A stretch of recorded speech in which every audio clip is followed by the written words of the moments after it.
Here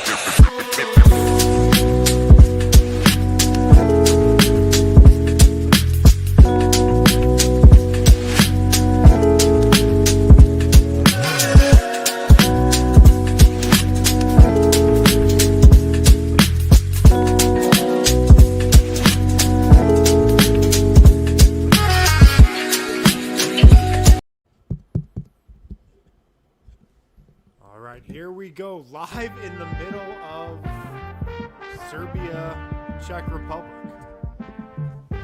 What's going on, everybody? Welcome into the DNVR Nuggets podcast.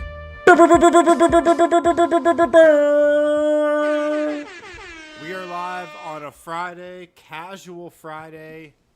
The two-man game for now. Adam Mars will be joining shortly. I'm Harrison Wind, along with my guy, Brendan Vogt. What's going on, man?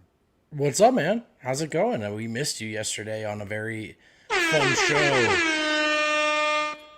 of who's the highest on certain Nuggets basketball players. I should clarify that was the topic, and a lot of fun. And you got absolutely thrown under the bus by the chat while you weren't there.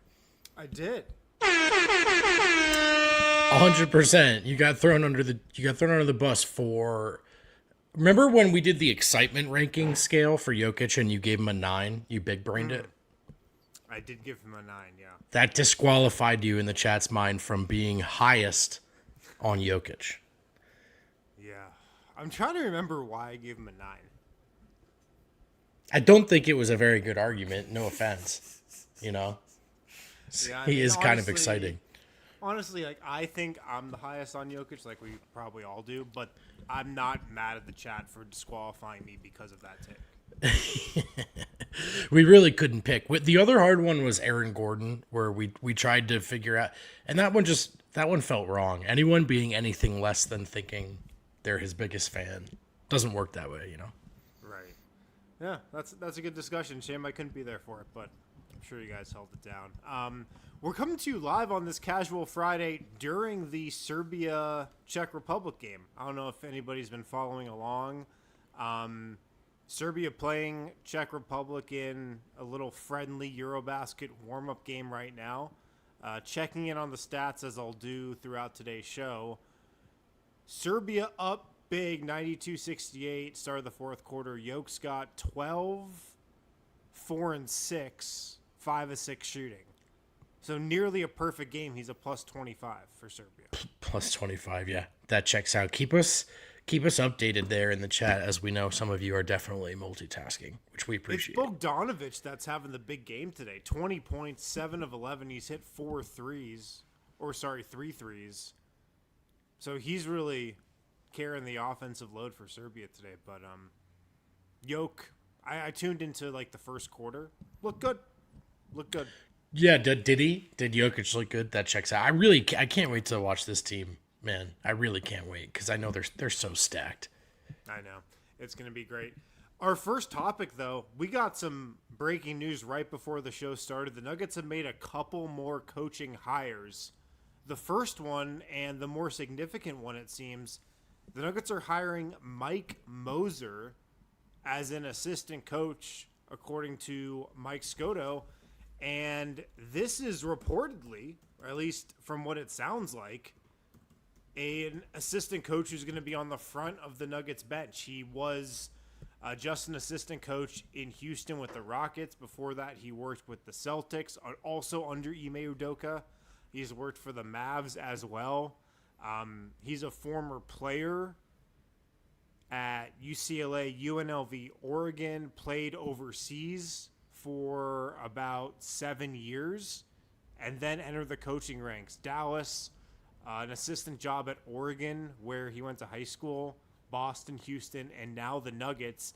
And the most interesting thing is that the reporting is here that he's moving to the front of the Nuggets bench. You know, a couple weeks ago, maybe a month ago, we had heard that maybe they would be like rotating assistant coaches in and out of that final front of the bench spot.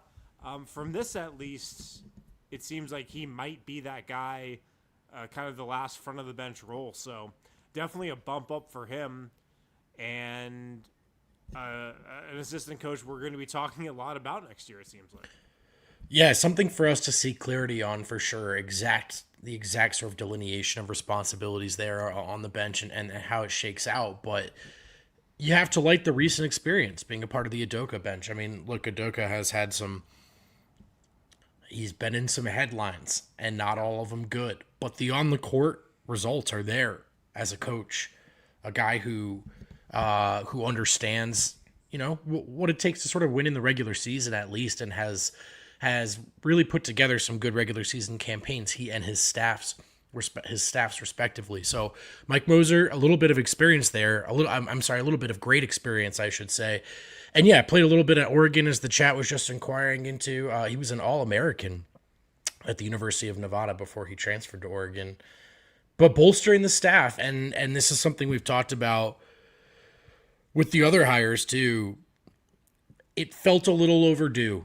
When you talk about new blood and new eyes in and on the organization, this was one kind of, I think, easy, obvious way to do it, was to get some new assistant coaches in here. And again, that's not an intended slight at any individual on the bench. Just, it's a new guy now with David Adelman building a staff in his vision and maybe bringing in a fresh perspective on the players and the team's identity. So I'm really excited with the multiple hires they've made here to sort of shore up the assistant coaching staff and this bench. Excited to see how that manifests as we welcome in the long-haired, silver fox out of Mars. I think so. Hey guys, what a warm welcome. How are you, man? Any thoughts on the 34-year-old? It's another theme, another younger assistant, but the new assistant coach that might be at the front of the Nuggets bench. I don't have any thoughts on him yet, other than I'm a little surprised they added another guy. I didn't know if they were going to add a front row assistant, as it was reported. So that part is a little bit surprising to me. And unfortunately, I don't know yet. I mean, we had heard Mark Stein's report, and I had actually heard it as well, that they were going to do this rotating front bench person. And I don't know if that changes this, if this is another one, or if this is a change of plans. Well, maybe he's in the rotation. Maybe he's part of the front to back rotation. He's one of those couple names in that. It is possible, but I don't know much about him, to be honest with you. And that news dropped. I had a meeting, so I haven't actually even been able to look. But I'm kind of curious. A good point, though, that you made there, Harrison, in the description, that ultimately a lot of youth here on the bench, right, relative to the NBA, and former players, and former players as well. So younger, inexperienced maybe in the positions they're taking on, per se, some of them. David Adelman, not inexperienced as a coach, inexperienced certainly as a head coach. This is something new. But I think some NBA experience, some locker room experience, which I'm hopeful ends up being really valuable. So as we've talked about, Adelman can just kind of do what he would like to do, the larger picture sort of schematic things, and guys who have been in NBA locker rooms are able to sort of keep their thumb on the pulse of what is and isn't working for the fellas. Yeah. The other news, another assistant coach, Chase Buford. I don't know if you guys saw this as well. He's another guy the Nuggets added to their staff. All right. I did not see this, actually. Former assistant for Kansas. Before that, he won a couple championships with the Sydney Kings in Australia. Was just in the G League as well. Can we finally go to Australia now? Is this good enough? Is this our gateway to Australia? This is our excuse to go down under. Yeah, maybe. But he seems like maybe he's in that front to back rotation as well. I don't know. But it's a big rotation. Another guy who he played in college, did not play professionally, but a younger guy as well, 36 years old. Also, Chase Buford is the son of R.C. Buford, the CEO, former GM of the Spurs. Well, there you go. Yeah, it's all. I mean, here's what I will say about this. This is the most important takeaway from all of this: is that the Nuggets are pretty different this year, and it's almost an underrated part of the whole story here. Is not only is it a new head coach, which we say, okay, that's a big enough difference. Michael Malone's such a personality. David Adelman, very different one. And I think we all feel good, more or less, about that. Like, hey, it's okay. But the assistants are also different. I mean, the 1-2 assistants for sure. These guys sound front of bench. That's going to be more big voice changes.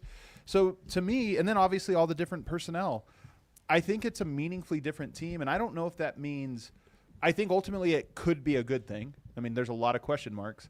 But it does make you wonder if it means the Nuggets aren't going to get off to as hot of a start. Is there more of a learning curve going into this year, even if they're not changing the offense and defense dramatically, although they might? But even still, is there still just a difference in process that has to be adjusted to?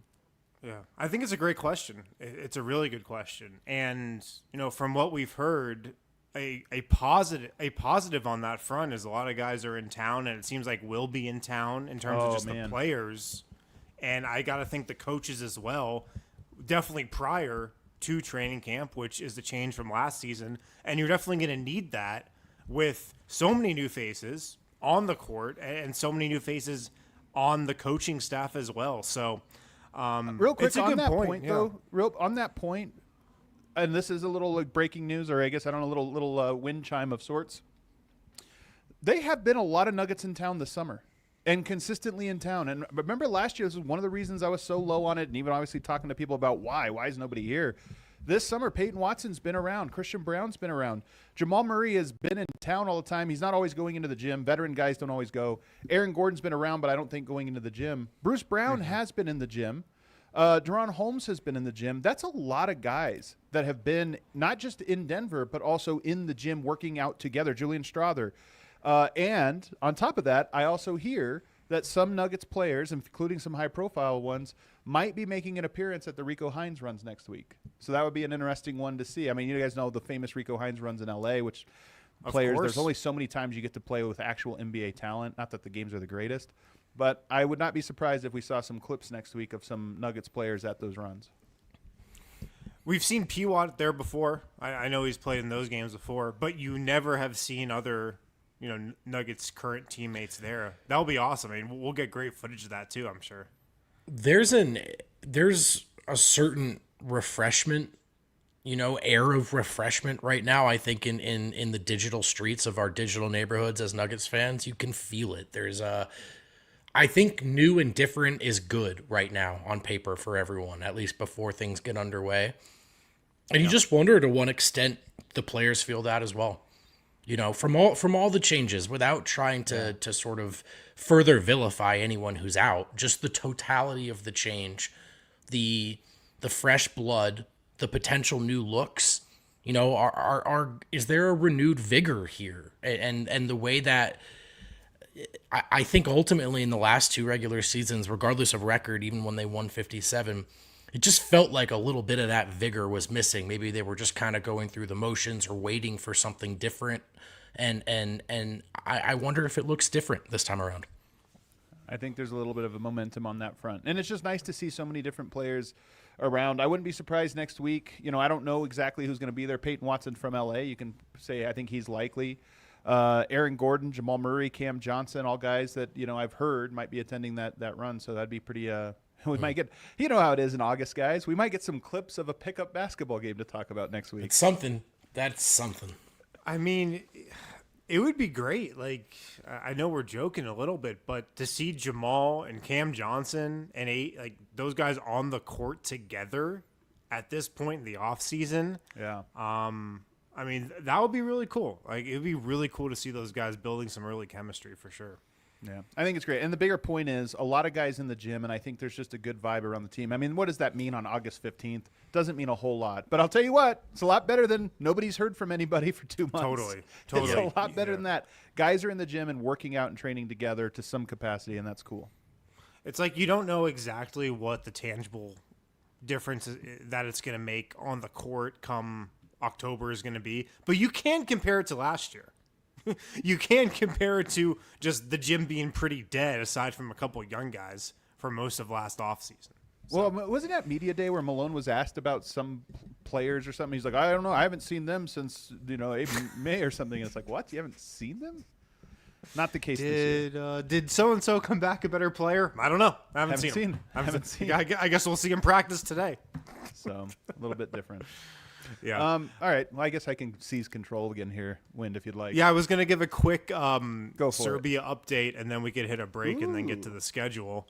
Serbia up 107-79 on Czech Republic. Jokic has 12, 4, and 6.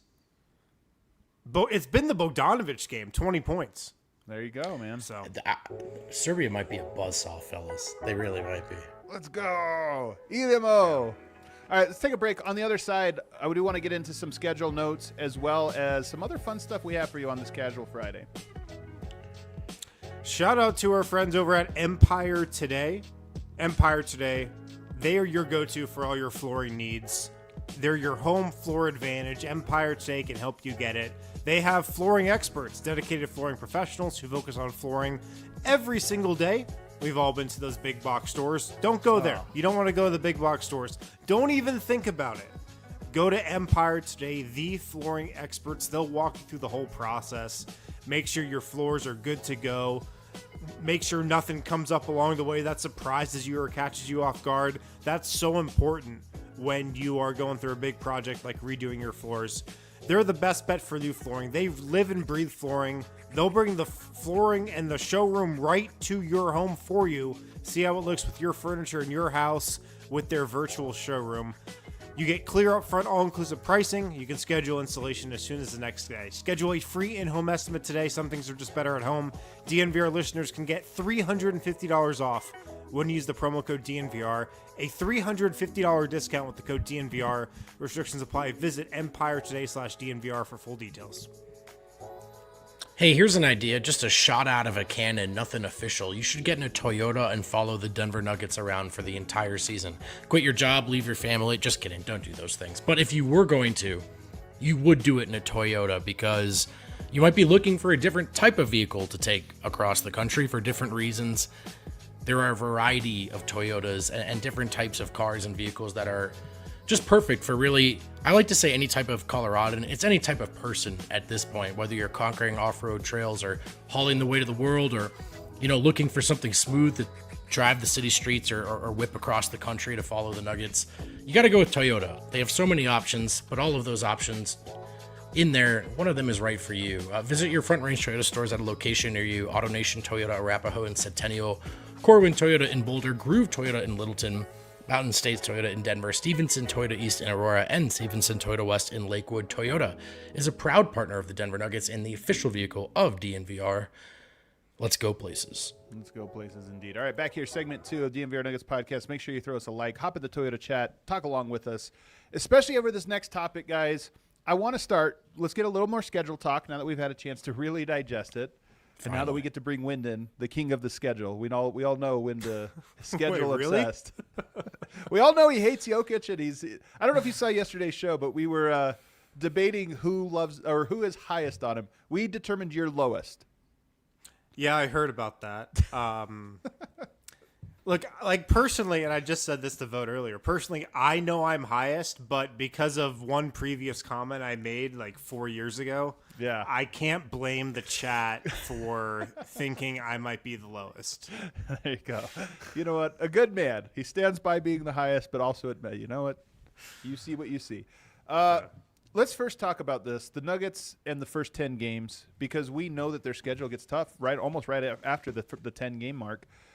I think it is important for our own sanity that the Nuggets get off to a good start, just because we don't want to get into a season where all of a sudden we're having to ask we're all excited and you get into a point where you're 5-6 and it's like, well, hold on. Is it a bad coach? Is this a bad fit? Is Murray not back? You look at these first 10 games, though, very winnable. Vote. Let's go line by line. At Golden State, maybe the hardest or second hardest game on the entire schedule. It's opening night. But at the same time, I think this Nuggets team is good. Golden State, we'll see what happens. But that, to me, it's a tough one. Probably a loss. I'm going to call it a loss without wanting to start to. I feel very good about this Denver Nuggets team and even possibly the schedule you put in front of me. So in the interest of trying to be fair, understand losses will come and trying to identify one. All the factors we just talked about, guys, right? A bunch of a younger staff, a new team, possibly by the end, all for the better. But how about up front? Does it create a set of obstacles to be cleared against a team that at least on game one should be healthy in Golden State, playing in front of their crowd? That's a tough one. So without trying to be a bummer, I'll call this one a loss out of the gate. I just think that's fair. It's a tough one. They're going to be underdogs, but if they win that game, if they lose it, especially if it's a close game and they lose, you probably go like, all right, tough game on the road. They win that first one at Golden State, I feel like it'd actually be a hype train leaving the station because it's a tough one and because it's a meaningful one. And then you come home, Wind, and you have Phoenix at home. We talked about this. We previewed it. It's the best opener. Good enough team and a rivalry, but Denver should win that one. I think Saturday night's going to be a party at Ball Arena. Yeah, to me, the Suns are just the perfect opening night team to have as your home opener, man. Like, the Nuggets hate the Suns. We hate the Suns. And also, it's a team that talent-wise, continuity-wise, like coaching-wise, this is the team you should out-execute and just outplay. Yeah. And so it's going to be a little bit of a test in that way as to, like, if they lose that home opener, we'll know the team is not, like, where they need to be, and they've still got a ways to go. You know, maybe it's going to take more time to settle in than we thought it would, but that's a home opener that should be about, like, wow, look at the Denver Nuggets. They look awesome. And then you go at Minnesota right after that one. Look, Denver can't keep losing to Minnesota. I agree. This is a game where they are going to be underdogs. Minnesota's going to be very tough, and I think you put this a loss on paper. But to me, these first three games, I think, are going to tell us a lot about the Nuggets. You know, how, like, it's going to set the stage because two of them are really tough. You have that home one. And I look at this one and go, I want Denver to win one of those first two road games, either Golden State or Minnesota, and preferably Minnesota, just because it feels like when there's a new season and a team has beat you 2 straight seasons every single game, when that happens, it's like you have to break it right away. You can't concede another one. So to me, I actually look at this one and say that's the game of the week for the Nuggets. I agree, and part of the reason why I wanted to sell you guys a loss out of the gate was so I could come back around and take this win here against Minnesota. So I have this as a real kind of barometer in the regular season, and regular season barometers perhaps faulty by nature. But at the top of my wish list for this campaign, and I would wager a lot of listeners as well, is a winning record against the Wolves in the head-to-head regular season matchup. And the Wolves they've developed an appetite for the Nuggets, fellas, and I just want the Nuggets to kind of come in and shake that right out of the gate. And with this kind of refreshed roster, maybe can come a refreshed perspective on the rivalry. I get the Wolves have a personnel... they have a lot of pluses in their box in the personnel battle here against Denver and the way that this matchup is shaken out, but it's the mental edge that's made it so tough to watch, and the mental edge that I would like to see flip this year. To me, it tells me a lot about this team, how they approach that game. If you get bullied or if you get blown out, to me, it's like, man, what is going on with this team? They have some demons they're going to have to really exercise over the course of the season. You come out and make a statement in that game, it's like, hey, this is a different team. All bets are off. Everything's over. And then after that, guys, it lightens up. You come back home and have New Orleans. That should be a win. Then on Friday, you go to Portland for a tournament game. That should be a win. You come back home and you have Sacramento and then Miami. And by the way, Sacramento on 2 days rest. And then Miami. Both should be wins. And then you finish off with Golden State at home on Amazon Prime and then Indiana at home on the second night of a back-to-back. I just look at this and I go, okay, my realistic prediction is either 8-2 or 7-3. 7-3, good start. We're happy. We're happy with it. 8-2, I think you're feeling great. And if you can go 9-1 or 10-0, it sets up the entire season for the Denver Nuggets. Is Amazon paying you on the side? Amazon, baby. It's on Amazon Prime. Yeah, you did slip that in. Well, it's because it's new. Are you guys? I can't believe you guys are not into this. You're not excited for the fact that we have I'm into a broadcast because I think about it a lot. The presentation of the game, the pageantry. We have 2 new broadcast partners this year. I'm very intrigued. I was into it until I saw that graphic that the league put out. That was, here's how you watch games on Monday, Tuesday, Wednesday, Thursday, Friday, Saturday, that part Sunday. does suck. I mean, for sure. I feel like I'm going to hate it, but maybe that's just me getting old and Here's the thing. annoyed at I this kind of stuff. hate the idea that you have to pay for all these things and it's complicated. I hate that part a lot. But I am excited for a new presentation because I've hated the presentation of the NBA for a long time. I mean, you're right about that. Yeah. You're right about that for sure. My ex-girlfriend has Prime, so it's fine.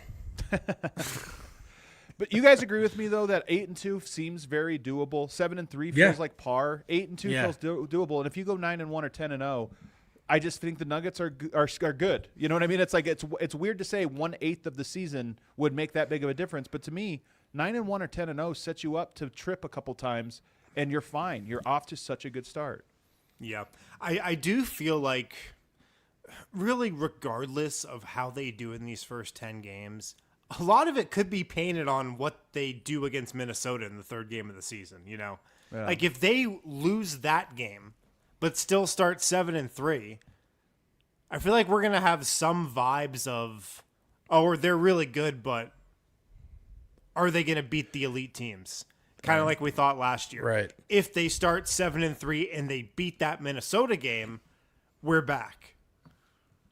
They do have an opportunity with those 4 games at home to, I think, just kind of set the tone for the fan base a little bit, you know, who that just sort of, I mean, if those games are really fun to be at live and the Nuggets look great and they're rocking in all of them, just an upfront kind of PSA.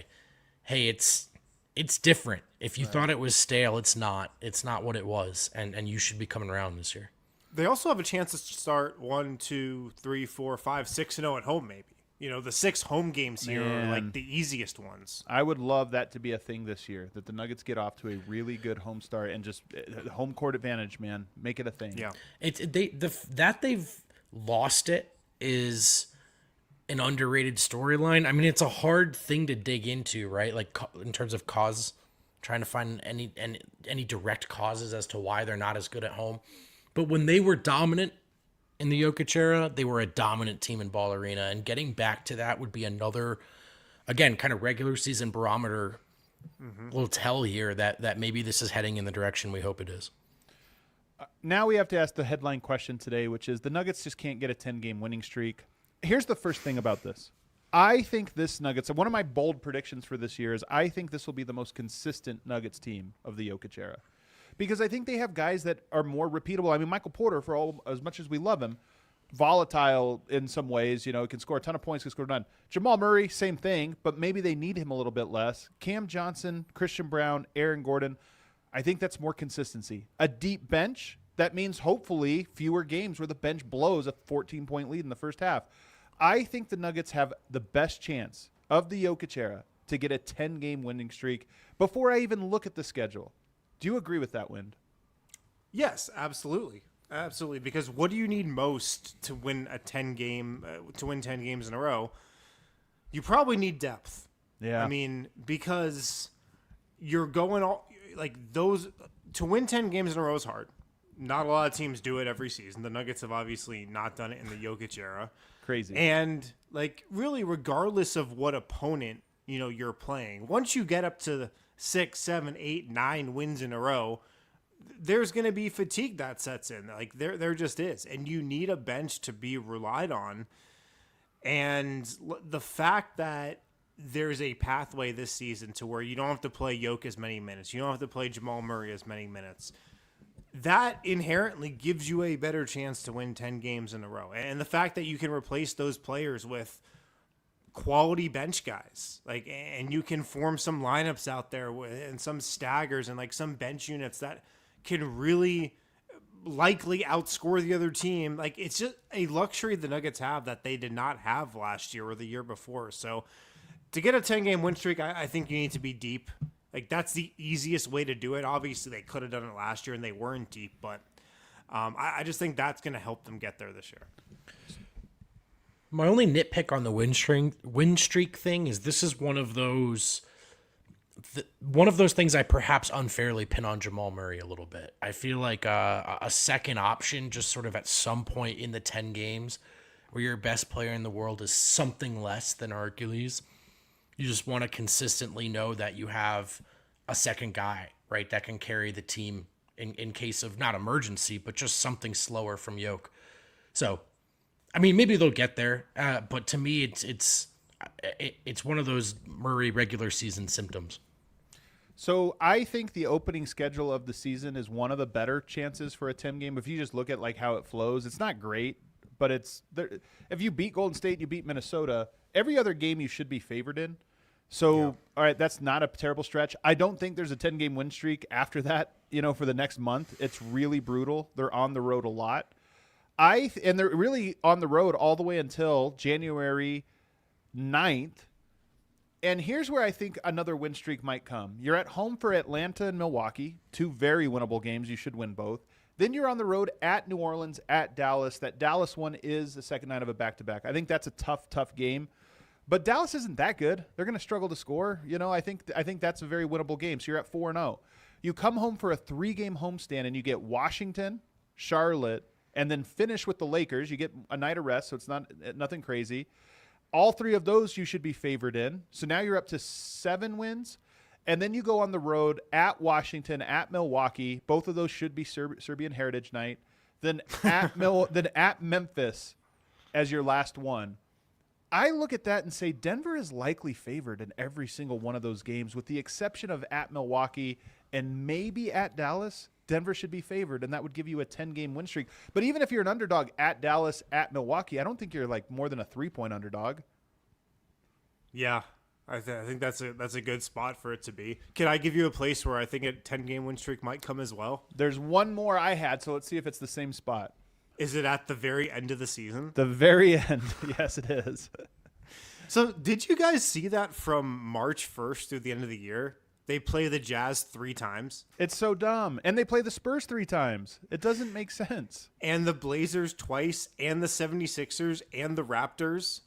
The end of the schedule, the end of the season schedule for the Nuggets is so easy that I feel like they might be able to get it while resting guys. Because ideally how this Nuggets season goes is how the 2023 season went. I mean, that's ideally how every season would go. You can maybe get up to the 1 seed or get up to the 2 seed and have some ability down the stretch to rest your key guys. Maybe that will happen this year, but this schedule is so light late in the year. Utah 3 times in the last 13, 14 games of the season. The Spurs 3 times, Philly, Toronto, Portland, Phoenix again. All these teams are going to be tanking by then. Hey, man, this would be the best way. Yeah, there's a chance it happens at the end of the season. It would be phenomenal for you for the team to be hot like that, and especially if they're not pushing. If it's just like they're able to get a couple of these gimmies, it would be so great to go into the playoffs and be like, yeah, Denver's on a 10-game winning streak going into the playoffs. This is great. They're peaking. Let us know in the comments what you think. You've looked at the schedule, you've digested it, and you just know the team. Are they getting a 10-game winning streak? Finally, for the first time of the Jokic era, is it going to happen this year? Let us know. On the other side, I want to talk about the national television games and where Denver fits in the pecking order of popular teams in the NBA. Guys, check out Volo, Denver's most popular provider of adult social sports leagues, pickup games, and events. Sports offered include soccer, volleyball, pickleball, kickball. I just made up a new sport for Volo. There we go. Basketball, cornhole, and many more. Playing with Volo is a great way to meet new people, make new friends, be social, stay together, get more active in a fun way, mix up your after-work routine. They've got leagues all over the city: Lodo, Rhino, Highlands, City Park, Cherry Creek, South Broadway, and more. So sign up for a league. Maybe you were, an intramural star in college. Pick it up again. Players can sign up as a free agent, small group, or full team, and all ability levels and backgrounds are welcome to join. Use code DNVR10 for $10 off any Volo Denver league. That's code DNVR10 for $10 off any Volo Denver league. Leagues all over the city, all sports. Check it out. We're kicking it with Nuggets fans today, but of course, amongst the Nuggets fans, a lot of Broncos fans. That season's just around the corner in Broncos country. This ad's for you, baby. And Credit Union, the official banking partner of the Denver Broncos. They've created a Broncos checking account that's built for fans like us. The thing is loaded with all kinds of perks that will get any Broncos fan fired up. Things like no surprise fees, no minimum balance requirements, and the money in your checking account even earns dividends. So it's already a great checking account. Then you layer on all the Broncos fan perks, and this is a must-have for Broncos country. So if you're ready to bank like a Bronco, go to ent.com/DNVR. That's ent.com/DNVR. Sign up for Broncos checking today. Ent Credit Union is insured by NCUA. Membership required. Annual percentage yield. Account requires associated ENT Broncos debit card. Alrighty, back here. Everybody throw us a like. Hop in the chat. going to piss off all Nuggets fans. And this actually made me mad earlier. I'll see if it makes everyone else mad. The Denver Nuggets have 26 nationally televised games this season. If you count ABC, NBC, Peacock, ESPN, and Amazon Prime, that's what I consider national. Those are the prestige games. They have 26, which is good for 7th most in the NBA this year. There you see the breakdown. Look at that graphic. Beautiful graphic there, Dion. There's the breakdown by outlet. 26 isn't bad. That's a good amount. We remember the days there were fewer. But that ranks 7th most in the NBA. There are 7 teams that have been deemed more nationally sellable than the Denver Nuggets. First and foremost, I hope those are 8 Tim Legler games we're looking at with ESPN, or that could be a long one. That 7 is too low, and I'm actually always ready. It's Denver, so you take what you think they maybe deserve in a vacuum, and then bump them down a couple notches, probably just on how it's gone historically. 7 still feels too low to me. I mean, I think this is one of the 5 best teams in the league with the best player in the league. And I mean, you want to do a redo on the entertainment scale, Harrison, I'll give you a shot. I think this team's going to be really fun to watch with Jokic at the helm. So 7 is too low, in my opinion. 8 ESPN games. Tim Legler, please, please, please, man. I hope they're yours. It's so true. Well, hold on, because real quick, Wind, I'm going to tell you the teams that beat Denver in them. Number 1, the Los Angeles Lakers. They have 34, so they have 8 more. Not a surprise. The Lakers always have it, and they got Luka now. Golden State Warriors have 34. They really are like holding on, man. The league is holding on to the stories they can tell. The Warriors. I know. If you're thinking about teams that the league wants to be good this season, Lakers, Warriors, maybe 1-2. I told D-Line this, but the Warriors at this point, they remind me of, it's finally your turn to be a senior in high school. And then the kids that graduated above you, but they're still kind of hanging around all the spots. You're like, you're at the pizzeria. Yeah, you're at the party. Like, they can't graduate. Yeah, you had a dynasty in this town. I get it. But, you graduated. Get out of here. So then you get another tie. There's 4 teams with 34. The next one, the New York Knicks. Okay, somebody in the East had to be on. Like, they have the early game and the night game. There's nobody in the East that they can highlight. So the Knicks, it makes a little bit of sense.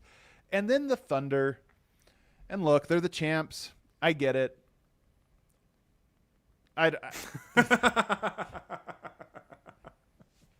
can leave it there. You can leave it there. I mean, like, they deserve it. They won the title. They deserve it. I just feel like the league has really tried to sell us on this Thunder team being compelling, and nobody seems to be buying. But good luck, Amazon. They're just good, though. Like, that's they are the selling good. point. They just are that good, yeah. Yeah, really and good. the Lakers and Warriors. All right. They're compelling. Here's where it gets interesting. The Timberwolves have 28. The Minnesota Timberwolves have leapfrogged the Denver Nuggets in relevance, according to the national television games. Well, if we're talking about teams the league wants to be good, Minnesota's probably in the top 3. Why? Anthony Edwards. We've been trying to crown Anthony Edwards every year for the last 3 years, and he can't make the finals. They're a good team, man. I mean, what can I say? They're a good team, and Anthony Edwards is exciting, but it does feel a little weird that they are. But I know they've beaten Denver in the playoff. But also, it's like, but it's also like they haven't won. Right. Yeah, and the Nuggets beat the Wolves in the playoffs too. It's a little known fact; it gets overlooked sometimes.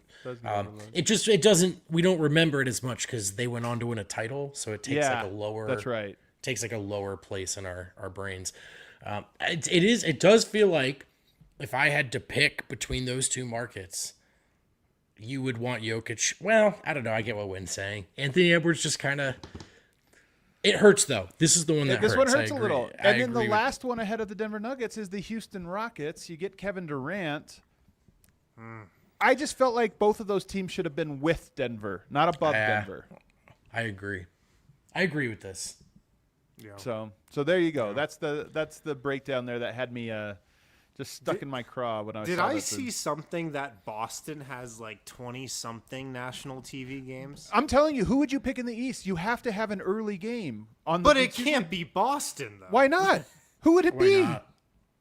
The whole world is. I'm not kidding when I say this. Go through the list. You've got the Knicks. The Cavs aren't exactly a huge draw, even though they're a good team. But okay, the Cavs. Yeah, the Knicks and the Cavs. Those are the only two teams to really pick. They The only play Hawks? each other 4 times. You have to have a bunch of other nationally televised games.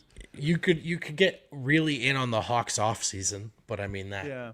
You know. Orlando Magic are going to be good. I don't think that they're a big enough draw yet. You know, I mean, they're a little bit like the Thunder, but before they've done anything. There's not big names. Indiana's going to have a lull of a year. You know, Detroit, there's just not that many teams to pick from in the East. It's so – we talk about this every year, so we almost feels like we're just running it back. But this year is even more egregious in terms of both talented teams and intrigue. It's all in the West. The East is just this afterthought this year. Well, the East is also just I didn't even see how many games the 76ers got national TV. From this discussion, it doesn't seem like it was a lot. I guess the league doesn't want to leave that up to chance this year. A bunch of 76ers national TV games, especially in the second half of the season. But like that should be the team. That should be it, but it's just not. All right, we're going to fast forward now because you guys, for some reason I don't understand, are not quite as into this broadcast as I am. All these new guys, NBC, we still have ESPN, we have NBC, we have Amazon, Peacock, which is part of NBC. And so we're going to snake draft. And what we're going to do is with all these new analysts, I put it in the chat, so hopefully you guys have the doc. We're going to snake draft the perfect broadcast team. Do you have this ready to go, Dion? Do you have the doc that you can like second screen on here or pull it up? See if you could figure that one out. Here are the rules. You have to pick 2 play-by-play people and 3 color commentary / analysts. Oh, man, Dion got the memo from Kale to never always put me last. I always get the last pick. Wait. So sorry, here's I'm the picking thing. 2 play-by-play guys, just to be clear? You're picking 2 play-by-play guys and 3 color commentary analysts. Okay. And you can do it in any order you want. So, like, this is just, you can't pick more than that, and you can do it play-by-play first, color first. It doesn't matter. You just have to pick. And we're going to build from the suite of people that are going to be calling the games across all the networks. So what do you do? And just a peek behind the curtain, you supplied us with our potential draft board. Well, I just put names. the raw names in there. I did not. Yeah. I have my own board. Right. But we have the names we can pick from here. Correct. All right. Vote. Who is your first pick? I'm going with the guy that I was least professional with when I met at Ball Arena because I was so excited to meet him. I was just so excited to meet him. Kevin Harlan, the absolute GOAT. Come on. Oh, heck yeah. Kevin Harlan. That's a good pick, man. I stopped him. I said, hey, man, I just got to shake your hand. I just think you're so good at this. And I want to shake your hand. I want to shake your hand. And Kevin Harlan talks, the way you'd Harlan. hope Kevin Harlan would talk. So that was a good one. All right. That's a good pick, man. He's really, I think he's iconic. A little vanilla, like a little first pick. It's, you went with Tim Duncan, but okay. Tim Duncan's a great player. mean, yeah, it's a good pick. I think it's the wrong pick, though, Vote. I think it's the wrong pick. I pick with my heart. In my opinion, looking at the board here, they're like color commentator is the weaker category. I just don't think there's a lot of color commentators. There's one good one. It's Tim Legler. Oh, come on, Wind. Legs is going to see this. He's going to think I didn't pick him. Well, I mean, he can see the draft order. I'm second, you're third. I was just looking at the color commentators available that are doing national games. There was point. only one I can look at and say, I like this guy. It's a great It's point. Tim Legler. Tim Legler is the GOAT color analyst right now. He's the best on TV broadcaster, I think, that talks about the NBA. Studio, at the game, whatever title you want to assign to him. He is the best at breaking down the game live. Tim Legler, easy. He would have been my number 1 pick. Easy first pick for me in terms of national guys. Oh, man. He really is. I know we're great one. biased, but he is so freaking good, man. I always love when he's on the call. It's a great argument. Does his work. And I actually even agree with Win that I think the color commentary is the more shallow draft here. Right. So taking it with your first pick is important here. Smart. I have a swerve here. I'm a reach in the draft for my first pick. Now that Legs is gone, I thought I could get Legs. Why not? You thought you could get Legs third? Come on. I thought Dion was going to hook it up, put me as the first pick to try to help me out. I'm going to go with Brian Scalabrine. I actually really like him. I think he's incredible. Huge Jokic fan. Jokic fan. And he is now on, I think, Amazon. He'll be doing that. So I'm going with Scal. Wow. Man.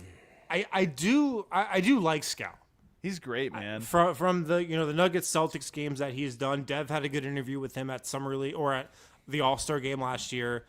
The fact that he is such a big Jokic appreciator, that he's in good graces with us. I have enjoyed him on the couple Nuggets Celtics games I've heard him do.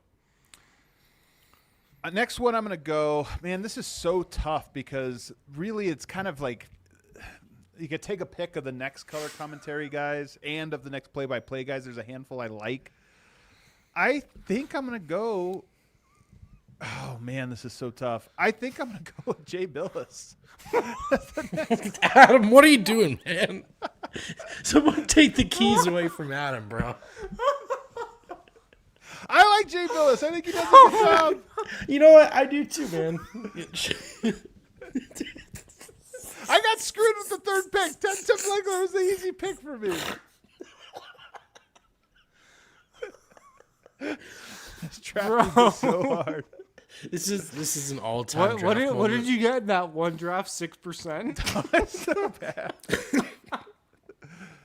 Witness Okay. Tim I Legler. have tears in my eyes. Me too. That was all an all-time back-to-back. Jay Billis, not even on my board. Oh, come on, he's good. Are you serious? He's great. I'm taking okay. Jokic appreciators. Okay. All right. I'm up, and I will say Kevin Harlan was the number one play-by-play guy on my board. I think he's the best. He really is. I'm gonna go Mike Breen. Good call. Breen. Mike Breen, just consistent, reliable. He's not going to tense up in a big game, in a big moment. Got some great signature calls. So I'll go Mike Breen. Yeah, I think Breen, he's obviously, I think, the most popular. He's ESPN's number one guy. He's probably the most known. Bang. Yeah, he's good. We know. Yeah, just solid. He's not going to spice it up really, which I would like, but he's just solid and dependable. All right. I am going to. Wynn made such a good point that I feel like I have to double down on the play-by-play guys because I think there are 3 play-by-play. Yep. To There's me one that more. I'm a huge fan, and this is a Northeastern pick. I don't know if it's good out here too. Ian Eagle. I think Ian Eagle. Yeah, he's really good. I think he's incredible. So I'm going to put Ian Eagle on the board. That's IAN, by the way, Dion, and then Eagle. Yeah. And yeah, I just think he's awesome. So I'm gonna go. I'm I think gonna that's a make great sure. pick. Honestly, you have 2 phenomenal play-by-play guys, man. But as I think about Wynn's argument, and I take a look at what's left, man, getting legs was really smart. There's no good color people, really. I know. There are a lot of these guys. That's why I went where I went. There's only ones I like. There's a lot of guys you think could be good, but you just don't know. You don't know. There is some mysteries. You don't know. I'm gonna bet on my play-by-play guys getting the best out of a raw prospect here. I'll take Dwayne Wade. It's a good upside pick. It's a good I upside don't know. I don't know, man. I don't think he's ready yet, but I think a season alongside these 2 guys, He has one of my least favorite calls I've ever of all time. What was it? I'll pass. All right, whose is it? Wind? It's Dwayne Wade. Okay. So yeah. Okay. I'm up. Color, like we've all been saying, color guys is really it's a weak pool. So I could go another play-by-play guy, but the rest of them kind of seem about equal. I'm gonna go with an upside play as well. Actually, I got my guy I'm going with. A lot of people don't like him. Oh no! I don't mind him on a color on commentary. I'm going Wait, is this Austin Rivers? Is this Austin Rivers or Doc Rivers? It's Austin Rivers. Okay. It's Austin Rivers, yeah. I'm going Austin Rivers. He's an interesting one. This is like a new one. We don't know Yeah. quite how it's going to be, but I do find him compelling. I like him on his podcast. Just from talking to him when he was around the Nuggets, I like his perspective on the league and players. I think Austin Rivers is going to be good. And I don't think he's afraid to say some questionable stuff as well. That will get the conversation going. So I'll take Austin Rivers. That's my buy low guy. I see a ceiling there. Yeah, I like him a lot, especially podcast interviews, type stuff like that. I don't know how he'll be like in a game broadcast. We'll see, but I think it's a good like flyer. All right, Yeah, I got to it's a flyer. round out with some staples here. I'm going to go with Mike Tirico. I like Mike Tirico. all right. I think he's very solid. He makes things feel big and important. So I think Tirico is going to be my first play-by-play guy, and I'm going to follow it up with Noah Eagle. Ian Eagle's son, who I think is also Wow. really good, does a great Nice. job. Shout out to Peacock and NBC. They have two good ones. I took both of them. So there you go. No free ads, though. Mike Tirico and Noah Eagle. Okay. Okay, Jay Billis is off the board, so I can't pick. So is Scal. So is Scal Scal. is great. I'm telling you, you guys are going to love Scal. You're going to be I making this actually joke. do like Scal. He's I do phenomenal. He's funny. Yeah. Loves Jokic. I'll take another color guy here. I'm gonna take Jamal Crawford. He could be good. I find Jamal Crawford is a compelling person, but I feel like he's kind of boring. Like he couches it too much. Yeah, I feel like he had a couple good moments last season. Yeah. Where you could see the potential there, and I agree. He was a little boring at times, but I think he could be good. I'm buying some stock in him. Okay. All right. I am going to go with once of video game commentary fame. How about Brent Barry? Let's do a Dude, little he was Brent good. Barry resurgence. Yeah. Some people hated him. I thought Bones was really good when he was on the call. I And was a. Go ahead. I go think ahead. people hate him because John Barry was horrible, and that's what they remember. The first Bones. You're right. Brent Bones Barry. Let's do it. Yeah. I'll put And him you on get one more pick. there. I do. Okay. Yeah. One more And- color. It has to be color though. You get two Right. play-by-play. And three Crawford's off the board. colors. Crawford's off. I am going to take. I've never heard Corey Alexander do it before, but let's try it. You know what? You know he's not going to do. yeah. He's not going to lose me votes the way a handful of these people. That's a good pick. That's such a good Yeah, call. not gonna lie, I saw him on the board, and I don't know if I've heard him do a game. Yeah. I never have, but I could see it. Corey Alexander's your last pick. Oh, we only have a 4-person thing here. All right. Well, we'll just add him here in post. What about you, Wind? I gotta go with play-by-play for my last one. I'm gonna go Ryan Rucco. Solid. Yeah, he's kind solid. of similar to Ian Eagle. I feel like Yeah, he just is. doesn't have the cachet, but he does a lot of WNBA games. I think he's good. I think he really gets into it too. Like has a lot of emotion in his calls. Yeah. It was for me. It was either him or Dave Pash.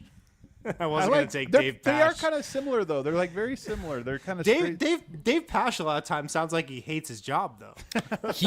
Dave Pash was at his best with Bill Walton. Right. Yeah. You need a Bill Walton next to him. So my last pick, I'm going to take Steve Nash. I'm taking a rookie as well. Nash is another guy who I don't know if he'll be good. He has kind of like a monotone way of talking, but he is really insightful and really interesting. So there's a chance it really comes out of him, especially if he gets the right pairing. I'm curious how he does. Not taken. We did not take guys like Carmelo Anthony. I didn't even see him on the board. Oh, maybe I didn't add him to the list on accident. Del Curry, Stan Van Gundy, Candace Parker, Reggie Miller, Grant Hill, Derek Fisher, Brad Doherty, Doris Burke, Monica McNutt, Bob Myers, or Richard Jefferson, not taken. Mark Jones also not taken on the play-by-play. I could have done Grant Hill.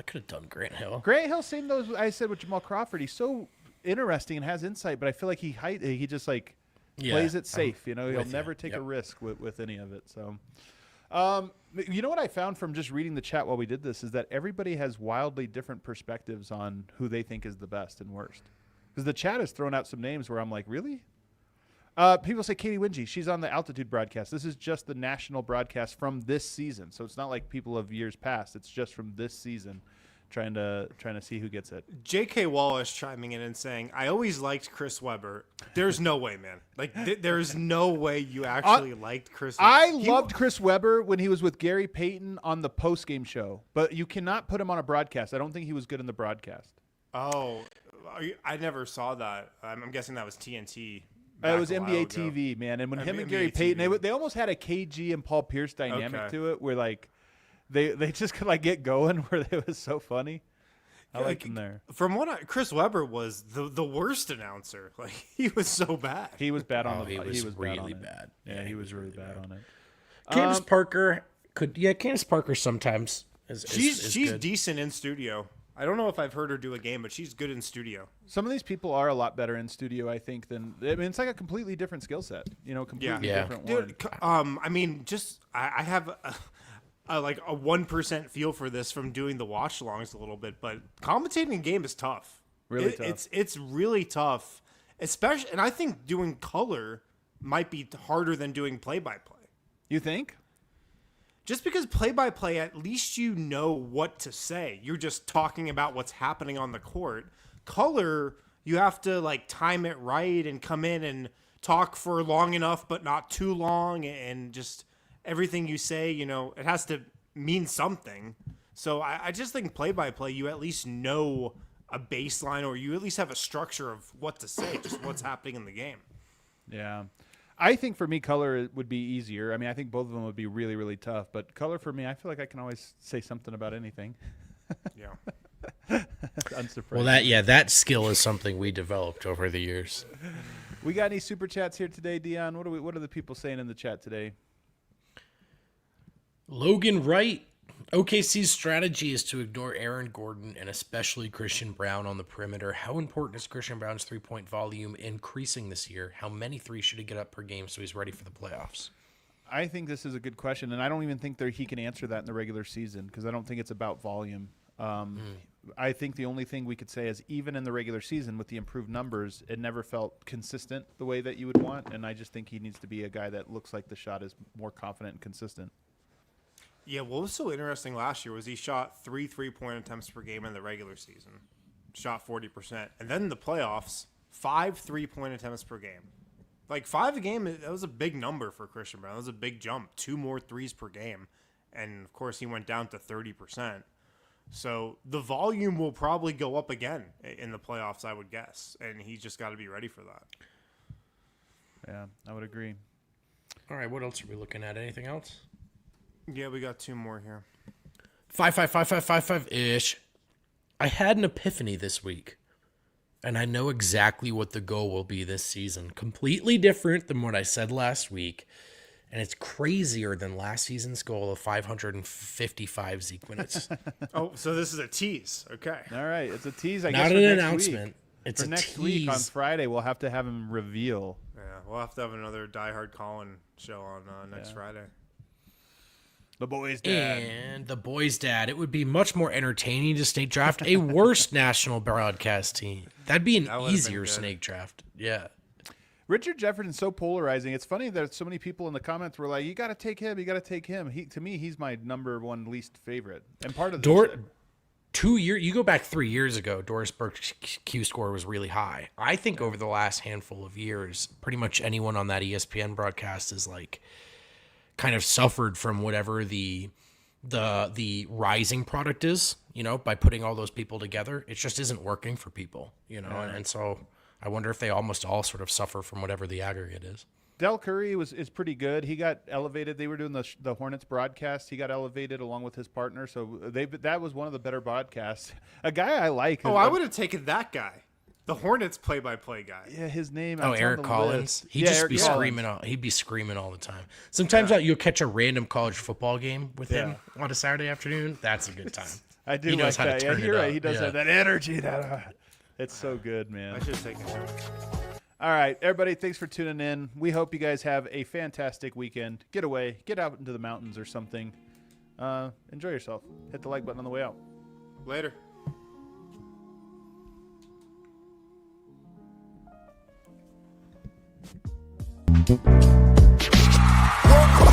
We all silly like the mayor.